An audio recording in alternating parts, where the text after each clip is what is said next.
کہ زبان اللہ تبارک و تعالیٰ نے ہمیں ایک بہت بڑی نعمت عطا فرمائی ہے، لیکن یہ زبان اگر صحیح استعمال ہو تو ہمارے لیے جنت کا سامان فراہم کر سکتی ہے، لیکن اگر خدا نہ خواستہ اس کو غلط استعمال کیا جائے، ناجائز کاموں میں استعمال کیا جائے، تو یہ انسان کو اللہ بچائے جہنم میں اوندھا منہ گرانے والی سب سے زیادہ خطرناک ہے۔ زبان سے اتنے گناہ سرزد ہوتے ہیں جن کا بسا اوقات ہمیں احساس بھی نہیں ہوتا۔ حضرت امام غزالی رحمۃ اللہ علیہ نے یہ کتاب میرے سامنے ہے احیاء علوم الدین، اس میں امام غزالی رحمۃ اللہ علیہ نے زبان کے 20 گناہ شمار کیے اور پھر ایک ایک گناہ کو تفصیل کے ساتھ بتایا ہے کہ کس طرح ہم زبان کے غلط استعمال سے گناہ کا شکار بن جاتے ہیں۔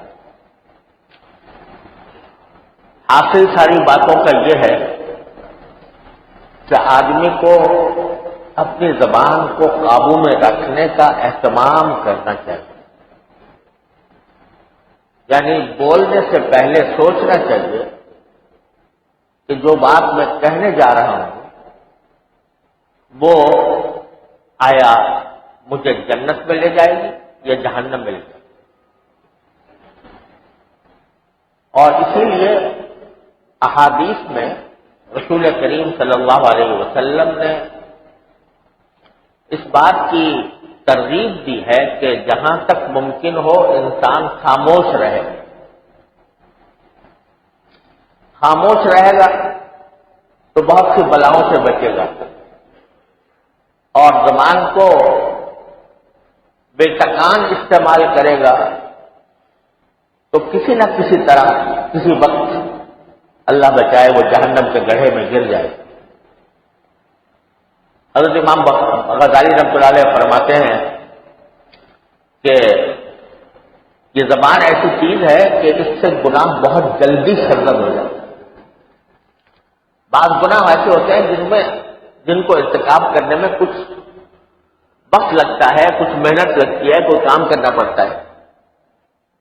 جب زبان ایسی چیز ہے کہ جو ذرا سی دیر میں حرکت میں آ جاتی ہے اور کوئی جملہ زبان سے نکال دیتی، وہ بعض اوقات انسان کے لیے تباہی کا سبب ہے۔ تو میں پہلے آپ کی خدمت میں کچھ احادیث پیش کرتا ہوں جو امام غزالی رحمۃ اللہ علیہ نے بیان فرمائی، جن سے اندازہ ہوگا کہ رسول کریم صلی اللہ علیہ وسلم نے کتنی اہمیت کے ساتھ اور کتنی تاکید کے ساتھ صحابہ کرام کو اور پوری امت کو زبان کے غلط استعمال سے روکنے کی تاکید فرمائی ہے۔ کچھ بہت سی حدیثیں ہیں جو امام بخاری رحمۃ اللہ علیہ نے نقل کی ہیں، اور ان میں سے ہر حدیث اسی حقیقت کی طرف اشارہ کرتی ہے۔ آج میں چاہتا ہوں کہ وہ حدیثیں آپ کی خدمت آپ کے سامنے پڑھوں جس سے اس کی اہمیت کا اندازہ۔ آج ہماری معاشرے کے اندر جو فساد پھیلا ہوا ہے اور جو لڑائی اور جھگڑے ہیں، جو نفرتیں ہیں، ان کی بنیادی وجہ رسول کریم صلی اللہ علیہ وسلم کے ارشادات سے غفلت۔ کوئی آدمی کسی کا موافق ہو گیا تو اس سے تعریف میں زمین و آسمان کے قلابے ملا دے گا، اور اگر کسی سے نفرت ہو گئی یا کسی سے اختلاف ہو گیا تو اس کے بارے میں بے دھڑک جو منہ میں آئے گا کہہ بیٹھے گا۔ اس کے نتیجے میں جھگڑے ہیں، فساد ہیں، اختلافات ہیں، اور آپ دیکھ رہے ہو ہمارے ملک میں کیا ہو رہا ہے، کس طرح ایک دوسرے کے خلاف زبانیں چل رہی ہیں۔ بے محابت چل رہی. سیاسی رہنماؤں کا تو حال آپ دیکھتے ہی ہیں، لیکن ہماری مجلسیں جب ہم بیٹھتے ہیں اور اس کے اندر تبصرے ہوتے ہیں، دنیا کے حالات پر تبصرے ہوتے ہیں، تو کس طرح بے تکان ہم جس کو چاہتے ہیں جو لفظ استعمال کرنا چاہتے ہیں کر لیتے ہیں، اور کوئی اس کے اوپر روک نہیں.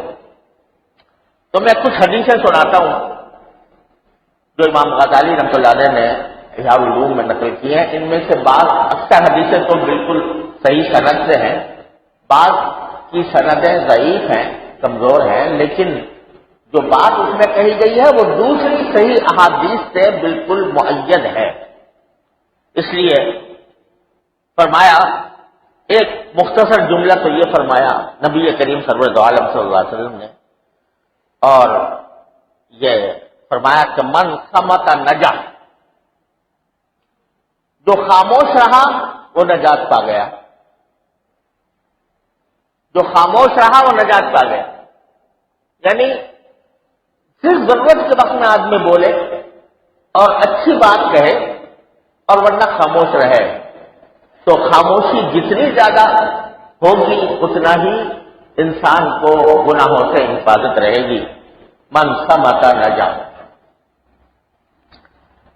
اور فرمایا کہ خاموشی ایک حکمت ہے، اور بہت کم ہے جو اس پر عمل کرتے، اس حکمت پر عمل کرتے. یہ جو لوگ کہتے ہیں نا بعض لوگوں کے بارے میں کہ وہ بہت کم گو آدمی ہے، یعنی بہت کم بولتا ہے، تو وہ در حقیقت نبی کریم سرور دو عالم صلی اللہ علیہ وسلم کے ارشاد پر عمل کر. جو کم گو ہے یعنی کم باتیں کرتا ہے، کم بولتا ہے، جب ضرورت پیش آتی ہے بس اتنا بولتا ہے، تو اس کو فرمایا کہ وہ نجات پائے. اور عبداللہ بن سفیان اپنے والد سے روایت کرتے ہیں کہ میں نے رسول کریم سرور عالم صلی اللہ علیہ وسلم سے عرض کیا کہ یا رسول اللہ اخبرنی عن الاسلام بامر لا اسأل عنہ احدا بعد. اسلام کی مجھے ایسی بات بتا دیجیے کہ اس کے بعد مجھے کسی سے پوچھنے کی ضرورت نہ ہو. تو آپ نے فرمایا کہ قل آمنت باللہ ثم استقم. ایک طرف تو یہ کہہ دو کہ میں اللہ پر ایمان لایا اور پھر اس پر ڈٹ جاؤ، استقامت اختیار کر.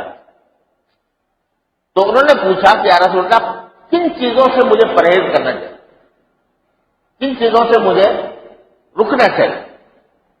تو نبی کریم صلی اللہ علیہ وسلم نے زبان کی طرف اشارہ فرمایا کہ اس سے بچو، یعنی اس کے گناہوں سے بچو، یہ کہیں ایسا نہ ہو کہ تمہیں جہنم میں لے. حضرت عقبہ بن عامر رضی اللہ تعالیٰ عنہ فرماتے ہیں کہ میں نے عرض کیا کہ یا رسول اللہ من نجات، یا اللہ یا رسول اللہ نجات کا کیا راستہ ہے، یعنی جہنم سے نجات کا کیا راستہ ہے؟ تو آپ نے فرمایا امسک علیک لسانک بل یسعک بیتک وامشی علی خطیئتک، کہ تم نجات کے راستہ میں تمہیں بتاتا ہوں. پہلی بات تو یہ کہ زبان کو قابو میں رکھو، امسک علیک لسانک، زبان کو قابو میں رکھو، بل یسعک بیتک، اور تمہارا گھر تمہارے لیے کافی ہو جائے، یعنی بلا ضرورت گھر سے باہر بھی نہ نکلو. لوگوں کے اندر بہت زیادہ آدمی گھومتا پھرے، اس سے بہتر ہے کہ آدمی گھر کے اندر رہے اور اللہ تعالیٰ سے تعلق قائم کرے. وامشی علی خطیئتک، اور اگر کبھی تم سے گناہ ہو جائے تو اس پر رو، یعنی ندامت کے ساتھ اللہ تعالیٰ کی طرف رجوع کرو. 3 باتیں پر زبان کو قابو میں رکھو، گھر میں زیادہ تر رہو، تنہائی اختیار کرو اللہ تعالیٰ سے رجوع کے لیے، اور اپنے گناہوں پر رو. اور حضرت خالد بن سعدی رضی اللہ تعالیٰ فرماتے ہیں، یہ حدیث بخاری میں مسلم میں ہے کہ رسول کریم صلی اللہ علیہ وسلم نے فرمایا کہ من یتکفل لی ما بین لحییہ وما بین رجلیہ اتکفل لہ الجنہ، کہ جو شخص مجھے اس بات کا یقین دلا دے اور ذمہ داری لے لے کہ میں دو چیزوں کی عبادت کروں گا تو میں اس کے لیے جنت کی ضمانت دیتا ہوں. دو چیزوں کی عبادت کروں. کیا؟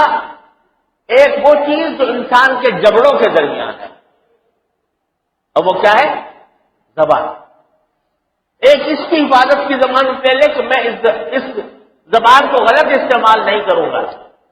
اور وہ ماں بین رجلئی، اور جو چیز اس کی ٹانگوں کے درمیان ہے یعنی شرمگاہ، ان دو چیزوں کی ضمانت دے دے کہ میں ان کو غلط استعمال نہیں کروں گا تو میں اس کے لیے جنت کا ذمہ داری لیتا ہوں.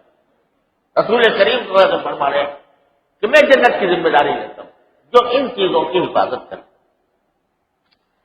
اور ایک حدیث میں یہ الفاظ ہیں کہ من وقی الشر کبھی وذبذبہ ولقلقہ فقد وقی الشر کلہ، کہ جو شخص اپنے پیٹ کی شر سے محفوظ رہے، یعنی پیٹ کے خاطر کسی گناہ کا ارتکاب نہ کرے، اور جو اپنی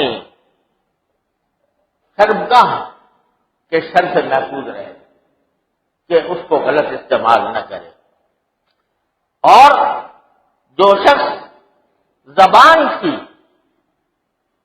شر سے محفوظ رہے تو سارے شر سے محفوظ.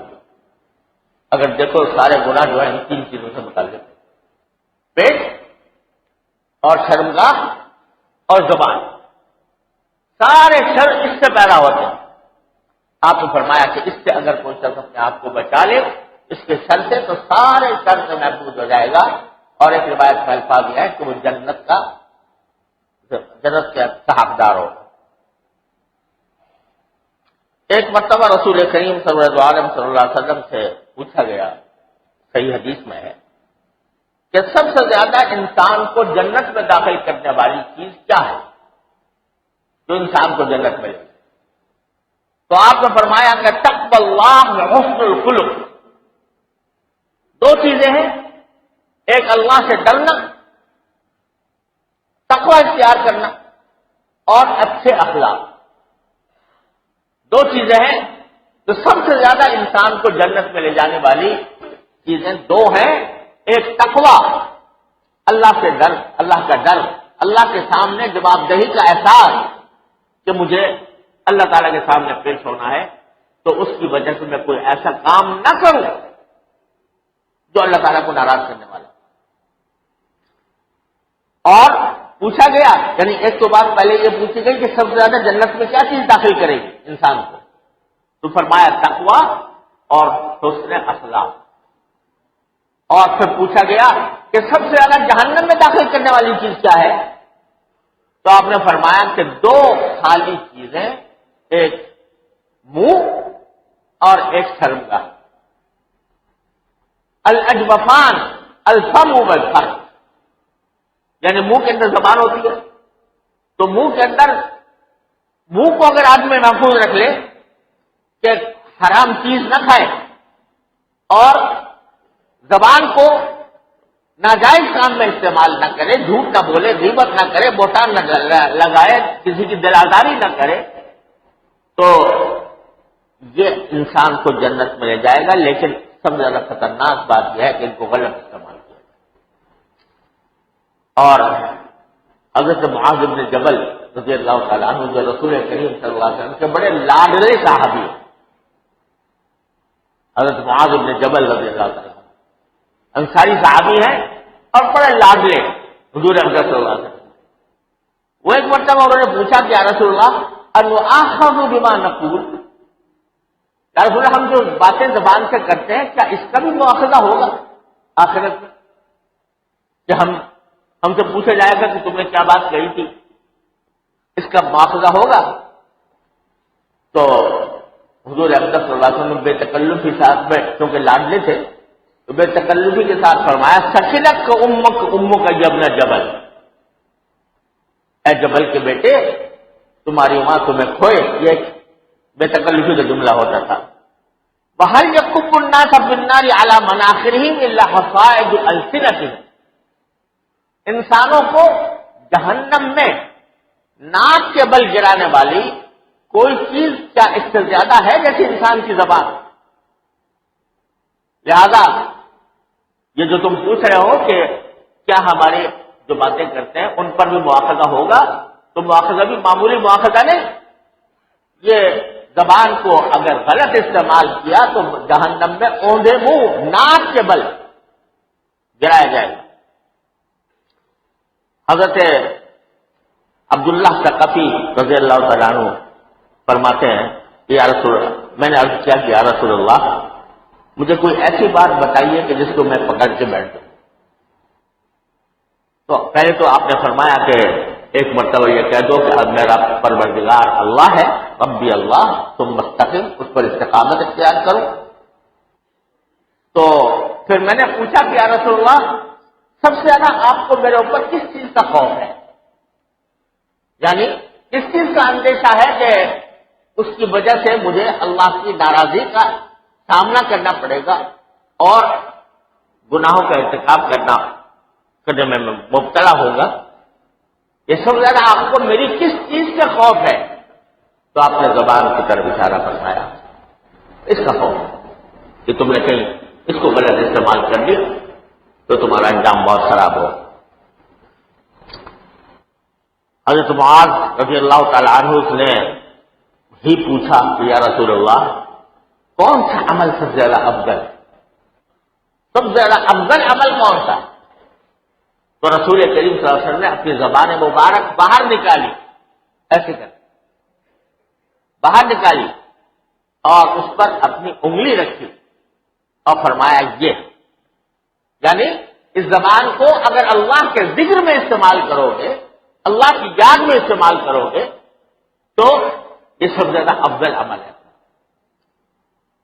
اور حضرت انس ابن مالک رضی اللہ تعالیٰ عنہ روایت کرتے ہیں کہ نبی کریم صلی اللہ علیہ وسلم نے فرمایا ایمان کسی بندے کا اس وقت تک صحیح نہیں ہوتا جب تک کہ اس کا دل صحیح نہ ہو، اور دل اس وقت تک صحیح نہیں ہوتا جب تک کہ زبان صحیح نہ ہو.